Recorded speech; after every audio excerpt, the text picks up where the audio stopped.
38 ವರ್ಷದ ಸುನಿತಾ ಅಗ್ರವಾಲ್ ಡಿಪ್ರೆಷನ್ನಿಂದ ಬಳಲುತ್ತಿದ್ದಾರೆ. ಏಕೆಂದ್ರೆ ಅವರ ಗಂಡ ಕಳೆದ ವರ್ಷ ಆತ್ಮಹತ್ಯೆ ಮಾಡಿಕೊಂಡು ಪ್ರಾಣ ಕಳ್ಕೊಂಡ್ರು. ಕಾರಣ ಸುನಿತಾ ಮತ್ತೆ ರಾಕೇಶ್ 10 ವರ್ಷದವರೆಗೆ ಮಗು ಮಾಡಿಕೊಳ್ಳುವ ಪ್ರಯತ್ನ ಮಾಡಿದ್ರು.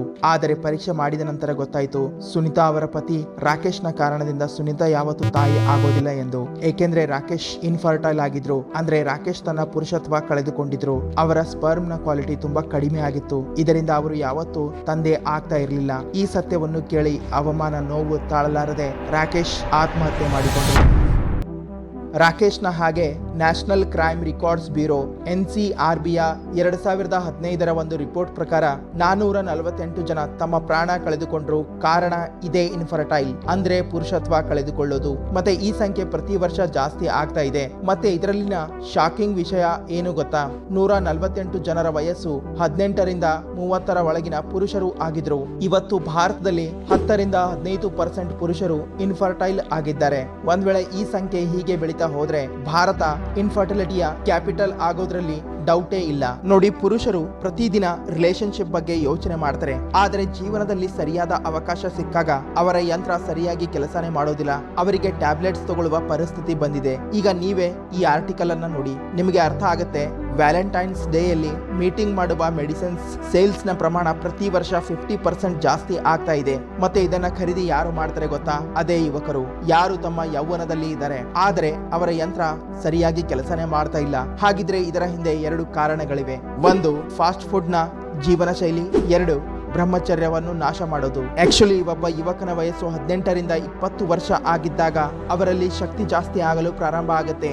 ಏಕೆಂದ್ರೆ ಈ ವಯಸ್ಸಿನಲ್ಲಿ ನಮ್ಮ ದೇಹ ಜಾಸ್ತಿ ಪ್ರಮಾಣದಲ್ಲಿ ಟೆಸ್ಟೋಸ್ಟೆರಾನ್ ಪ್ರೊಡ್ಯೂಸ್ ಮಾಡಲು ಪ್ರಾರಂಭ ಮಾಡುತ್ತೆ. ಇದರಿಂದ ಒಬ್ಬ ನಾರ್ಮಲ್ ಬಾಲಕ ಶಾರೀರಿಕವಾಗಿ ವಯಸ್ಕನಾಗಿ ಬರುವಂತಹ ಜೀವನಕ್ಕಾಗಿ ರೆಡಿ ಆಗಿರಲು ನೋಡಿ, ಇದು ಅದೇ ಕ್ರೂಷಿಯಲ್ ಸಮಯ ಆಗಿರುತ್ತೆ. ಇಲ್ಲಿ ಒಬ್ಬ ಸಾಮಾನ್ಯ ಬಾಲಕನ ದೇಹದಲ್ಲಿ ಪುರುಷತ್ವ ಬೆಳೆಯಲು ಪ್ರಾರಂಭ ಆಗುತ್ತೆ. ಏಕೆಂದ್ರೆ ಆತ ತನ್ನ ಅರ್ಧಾಂಗಿನಿ ಜೊತೆಗೆ ಒಂದು ಸುಂದರವಾದ ಜೀವನ ಬದುಕಲು. ಅದಕ್ಕೆ ಪ್ರಾಚೀನ ಕಾಲದಲ್ಲಿ ಮಕ್ಕಳಿಗೆ 10ರಿಂದ 15 ವರ್ಷದವರೆಗೆ ಗುರುಕುಲಗಳಲ್ಲಿ ಕಟ್ಟುನಿಟ್ಟಿನ ಬ್ರಹ್ಮಚರ್ಯದ ಪಾಲನೆ ಮಾಡಲು ಹೇಳ್ತಾ ಇದ್ರು. ಏಕೆಂದ್ರೆ ಅವರು ಒಬ್ಬ ರಿಯಲ್ ಡಾಮಿನೆಂಟಿಂಗ್ ಸಿಗ್ಮಾ ಮೇಲಾಗಿ ನಿರ್ಮಾಣ ಆಗಲು. ಆದರೆ ಇವತ್ತಿನ 10ರಿಂದ 12 ವರ್ಷದ ಹುಡುಗರು ಕೂಡ ತಮ್ಮ ಬ್ರಹ್ಮಚರ್ಯ ನಾಶ ಮಾಡಿಕೊಳ್ತಾ ಇದ್ದಾರೆ. ಇದರಿಂದ ಅವರು ತಮ್ಮ ತುಂಬಿರುವ ವಯಸ್ಸಿನಲ್ಲಿ ಪುರುಷತ್ವ ಕಳೆದುಕೊಳ್ತಾ ಇದ್ದಾರೆ. ಬಟ್ ಡೋಂಟ್ ವರಿ, ಇನ್ನೂ ಕಾಲ ಮಿಂಚಿಲ್ಲ. ಸಮಯ ಇರುವಾಗಲೇ ನೀವು ಈ ತಪ್ಪನ್ನ ತಿದ್ಕೊಳ್ಬಹುದು.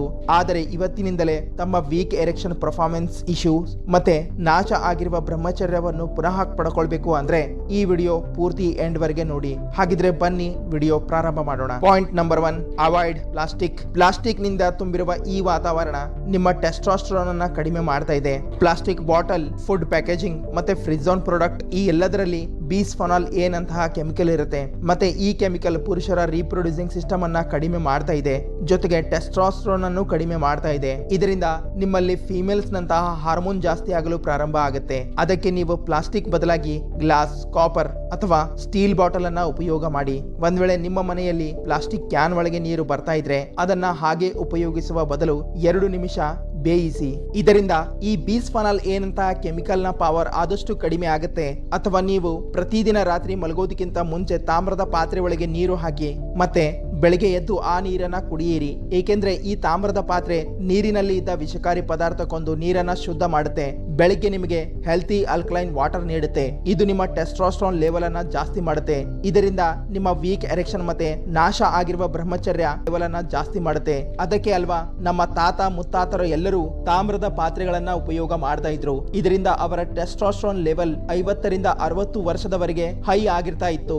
Point number 2, avoid fast food. ಇವತ್ತಿನ ಅಧಿಕ ಫಾಸ್ಟ್ ಫುಡ್ ಪ್ಲಾಸ್ಟಿಕ್ ನಲ್ಲಿಯೇ ಪ್ಯಾಕ್ ಆಗುತ್ತೆ. ಮತ್ತೆ ಇವುಗಳನ್ನ ಅಧಿಕ ಸಮಯದವರೆಗೆ ಫ್ರೆಶ್ ಆಗಿಡಲು ಸಿಂಥೆಟಿಕ್ ಹಾರ್ಮೋನ್ ಮಿಕ್ಸ್ ಮಾಡಲಾಗುತ್ತೆ. ಇದರಿಂದ ಪುರುಷರಲ್ಲಿ ಫಿಮೇಲ್ ಹಾರ್ಮೋನ್ ಹೆಚ್ಚಿಸುತ್ತೆ ಮತ್ತೆ ಟೆಸ್ಟೋಸ್ಟೆರಾನ್ ನ್ಯಾಚುರಲ್ ಪ್ರೊಡಕ್ಷನ್ ಅನ್ನ ಕಡಿಮೆ ಮಾಡುತ್ತೆ. ಇದರಿಂದ ಅಧಿಕ ಯುವಕರು ವೀಕ್ ಇರೆಕ್ಷನ್ ನ ಸಮಸ್ಯೆಗೆ ಒಳಗಾಗ್ತಿದ್ದಾರೆ. ನೋಡಿ, ಅನೇಕ ರಿಸರ್ಚ್ ಗಳ ಪ್ರಕಾರ ಈ ಜಂಕ್ ಫುಡ್ ದೇಹದಲ್ಲಿ ಇರುವ ರಕ್ತದ ಒತ್ತಡವನ್ನು ನಿಲ್ಲಿಸುತ್ತೆ. ಇದರಿಂದ ವೀಕ್ ಇರೆಕ್ಷನ್ ನಿರ್ಮಾಣ ಆಗುತ್ತೆ ಅಂತ ಹೇಳುತ್ತೆ. ಅದಕ್ಕೆ ಜನ ಈ ಸಮಸ್ಯೆಯನ್ನ ದೂರ ಮಾಡಲು ಮೆಡಿಸಿನ್ಸ್ ಗಳನ್ನ ತಗೊಳ್ತಾ ಇದ್ದಾರೆ. ದೇಹದಲ್ಲಿ ರಕ್ತದ ಒತ್ತಡ ಸುಧಾರಿಸಲು ಮತ್ತೆ ತಮ್ಮ ಪುರುಷತ್ವವನ್ನು ಹೆಚ್ಚಿಸಿಕೊಳ್ಳಲು. ಹಾಗಿದ್ರೆ ನೀವು ಇಂತಹ ಮೆಡಿಸಿನ್ಸ್ ತಗೊಳ್ಬಾರ್ದು ಅಂತ ಅನ್ಕೊಂಡಿದ್ರೆ ಎಲ್ಲಕ್ಕಿಂತ ಮೊದಲು ನೀವು ಈ ಫಾಸ್ಟ್ ಫುಡ್ ಅನ್ನ ಅವಾಯ್ಡ್ ಮಾಡಿ ಮತ್ತೆ ಊಟದಲ್ಲಿ ನಟ್ಸ್, ಪಾಲಕ್ ಮತ್ತೆ ಬೀಟ್ರೂಟ್ ಅನ್ನ ಉಪಯೋಗ ಮಾಡ್ತಾ ಬನ್ನಿ. ಇದನ್ನ ದಿನನಿತ್ಯ ಉಪಯೋಗ ಮಾಡುವುದರಿಂದ ದೇಹದಲ್ಲಿ ಅನೇಕ ವರ್ಷಗಳಿಂದ ಉಳ್ಕೊಂಡ ಟಾಕ್ಸಿಕ್ ಎಲ್ಲವೂ ದೂರ ಆಗಲು ಪ್ರಾರಂಭ ಆಗುತ್ತೆ ಮತ್ತೆ ನ್ಯಾಚುರಲಿ ದೇಹದಲ್ಲಿ ಬ್ಲಡ್ ಫ್ಲೋ ಬೂಸ್ಟ್ ಆಗುತ್ತೆ. Point number 3, improve your sleep cycle and circadian rhythm. Sleep before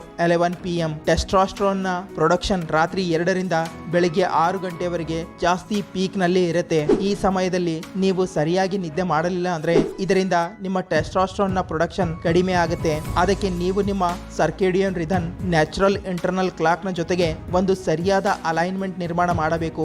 ಏಕೆಂದ್ರೆ ನಿಮಗೆ ಸರಿಯಾದ ಸಮಯದಲ್ಲಿ ಸರಿಯಾದ ನಿದ್ದೆ ಬರಲು ಅದಕ್ಕೆ ನಮ್ಮ ಪ್ರಾಚೀನ ಗ್ರಂಥಗಳಲ್ಲಿ ಸಂಜೆ 6 ರಿಂದ 8 ಗಂಟೆವರೆಗೆ ಊಟ ಮುಗಿಸಿ 10 ಗಂಟೆ ಒಳಗೆ ಮಲಗಬೇಕು ಅಂತ ಹೇಳಲಾಗುತ್ತೆ. ನೋಡಿ, ಇದನ್ನ ಅನೇಕ ದೊಡ್ಡ ದೊಡ್ಡ ಸೆಲೆಬ್ರಿಟಿಗಳು ಕೂಡ ಉಪಯೋಗ ಮಾಡ್ತಾರೆ. ಉದಾಹರಣೆಗೆ ಅಕ್ಷಯ್ ಕುಮಾರ್ ಆಗಿರ್ಬೋದು, ಅನುಷ್ಕಾ ಶರ್ಮಾ ಆಗಿರ್ಬೋದು, ಇನ್ನೂ ಅನೇಕ ಜನ ಇದ್ದಾರೆ. ಅಷ್ಟೇ ಅಲ್ಲ, ನಮ್ಮ ಹಳ್ಳಿಗಳಲ್ಲಿಯೂ ಜನ ಈ ಸಮಯವನ್ನು ಸರಿಯಾಗಿ ಉಪಯೋಗ ಮಾಡಿಕೊಳ್ತಾರೆ. ಇದರಿಂದ ನಾವು ನ್ಯಾಚುರಲಿ ಮಲ್ಕೊಂಡ್ರು ನಮ್ಮ ಟೆಸ್ಟ್ರಾಸ್ಟ್ರಾನ್ ನ ಪ್ರೊಡಕ್ಷನ್ ಹೆಚ್ಚಿಸಿಕೊಳ್ಳಬಹುದು.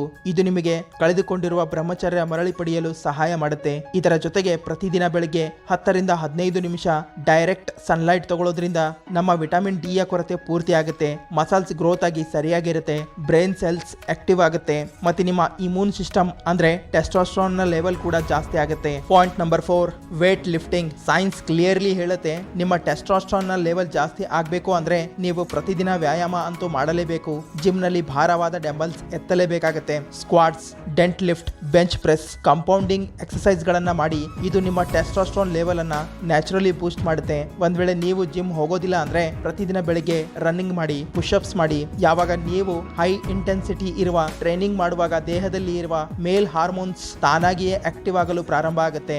ಇದರಿಂದ ನಮ್ಮ ದೇಹ ಜಾಸ್ತಿ ಪ್ರಮಾಣದಲ್ಲಿ ಟೆಸ್ಟೋಸ್ಟೆರಾನ್ ರಿಡ್ಯೂಸ್ ಮಾಡುತ್ತೆ. ಇದರ ಜೊತೆಗೆ ರಿಸರ್ಚ್ ಗಳಲ್ಲಿ ಕಂಡುಕೊಳ್ಳಲಾಗಿದೆ, 1 ಗಂಟೆ ಚಾಪಿಂಗ್ ವುಡ್ ಎಕ್ಸರ್ಸೈಸ್ ಮಾಡುವುದರಿಂದ ದೇಹದಲ್ಲಿ ಟೆಸ್ಟೋಸ್ಟೆರಾನ್ ಲೆವೆಲ್ 48.6% ಬೂಸ್ಟ್ ಆಗುತ್ತೆ. ಅದಕ್ಕೆ ನೀವು ಸಹ ನೋಡಿರ್ಬೋದು, ಬಾಡಿ ಬಿಲ್ಡರ್ಸ್ ಅಥವಾ ದೊಡ್ಡ ದೊಡ್ಡ ಸೂಪರ್ ಸ್ಟಾರ್ಸ್ ಜಿಮ್ ಒಳಗೆ ಈ ತರ ಶಟಲ್ ಹ್ಯಾಮರ್ ಟ್ರೈನಿಂಗ್ ಮಾಡ್ತಾರೆ. ಏಕೆಂದ್ರೆ ಈ ಎಕ್ಸರ್ಸೈಸ್ ನಮ್ಮ ದೇಹದಲ್ಲಿ ಟೆಸ್ಟೋಸ್ಟೆರಾನ್ ಲೆವೆಲ್ ಅನ್ನ ಆದಷ್ಟು ಬೇಗ ಬೂಸ್ಟ್ ಮಾಡುತ್ತೆ. ಜೊತೆಗೆ ಪೂರ್ತಿ ದಿನ ಸುಸ್ತು, ಸೋಮಾರಿತನ ಕಾಡೋದಿಲ್ಲ. ನಿಮ್ಮ ಮೂಡ್ ಆಕ್ಟಿವ್ ಆಗಿರುತ್ತೆ, ಮಾನಸಿಕ ಒತ್ತಡ ದೂರ ಆಗುತ್ತೆ. ಇದನ್ನ ಕೇವಲ 7 ದಿನ ಟ್ರೈ ಮಾಡಿ ನೋಡಿ, ರಿಸಲ್ಟ್ ನಿಮ್ಗೆ ಗೊತ್ತಾಗುತ್ತೆ. Point number 5, meditation and cold shower. ನೋಡಿ, ಧ್ಯಾನ ಮತ್ತೆ ತಣ್ಣಗೆ ಇರುವ ನೀರಿನಿಂದ ಪ್ರತಿದಿನ ಸ್ನಾನ ಮಾಡುವುದರಿಂದ ನಮ್ಮ ದೇಹದಲ್ಲಿ ಕಾರ್ಟಿಸೋಲ್ ಅಂದ್ರೆ ಸ್ಟ್ರೆಸ್ ಹಾರ್ಮೋನ್ ಕಡಿಮೆ ಆಗುತ್ತೆ.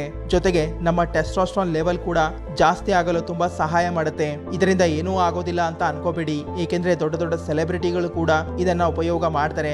ಆದರೆ ಮೊದಲ ದಿನವೇ ತಣ್ಣಗೆ ಇರುವ ನೀರಿನಿಂದ ಸ್ನಾನ ಮಾಡಬೇಡಿ, ಏಕೆಂದ್ರೆ ನಿಮಗೆ ಶೀತ ಕೂಡ ಆಗಬಹುದು. ಅದಕ್ಕೆ ಸ್ವಲ್ಪ ನೀರಿನ ಟೆಂಪರೇಚರ್ ಅನ್ನ ಕಡಿಮೆ ಮಾಡ್ತಾ ಬನ್ನಿ. ಇದರಿಂದ ನಿಮ್ಮ ದೇಹಕ್ಕೆ 7 ದಿನಗಳಲ್ಲಿಯೇ ತಣ್ಣಗೆ ಇರುವ ನೀರಿನಿಂದ ಸ್ನಾನ ಮಾಡುವುದು ಅಭ್ಯಾಸ ಆಗಿ ನಿರ್ಮಾಣ ಆಗುತ್ತೆ.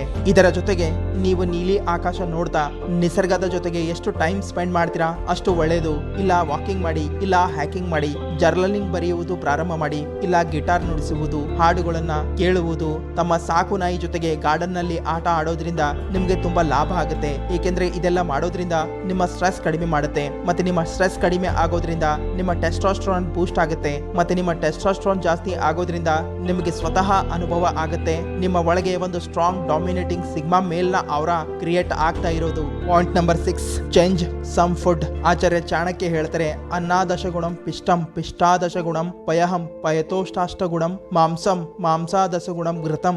ಈ ಶ್ಲೋಕ ಹೇಳುತ್ತೆ, ಅನ್ನಕ್ಕಿಂತ 10 ಪಟ್ಟು ಶಕ್ತಿ ಇರುತ್ತೆ ಅದರ ಹಿಟ್ಟಿನಲ್ಲಿ, ಹಿಟ್ಟಿನಕ್ಕಿಂತ 10 ಪಟ್ಟು ಶಕ್ತಿ ಇರುತ್ತೆ ಹಾಲಿನಲ್ಲಿ, ಮತ್ತೆ ಹಾಲಿನಕ್ಕಿಂತ 8 ಪಟ್ಟು ಜಾಸ್ತಿ ಶಕ್ತಿ ಇರುತ್ತೆ ಮಾಂಸದಲ್ಲಿ, ಮತ್ತೆ ಮಾಂಸಾಹಾರಕ್ಕಿಂತ 10 ಪಟ್ಟು ಜಾಸ್ತಿ ಶಕ್ತಿ ಇರುತ್ತೆ ಶುದ್ಧವಾದ ತುಪ್ಪದಲ್ಲಿ. ಅದಕ್ಕೆ ಸೇವಿಸುವ ಆಹಾರದಲ್ಲಿ ತುಪ್ಪದ ಸೇವನೆ ಮಾಡ್ತಾ ಬನ್ನಿ. ಇದರ ಜೊತೆಗೆ ಊಟದಲ್ಲಿ ಜಿಂಕ್ ಮತ್ತೆ ಮ್ಯಾಗ್ನೀಷಿಯಂ ಜಾಸ್ತಿ ಮಾಡೋದ್ರಿಂದ ಇದು ನಿಮ್ಮ ಟೆಸ್ಟೋಸ್ಟೆರಾನ್ ಲೆವೆಲ್ ಅನ್ನ ಬೂಸ್ಟ್ ಮಾಡಲು ತುಂಬಾ ಸಹಾಯ ಮಾಡುತ್ತೆ.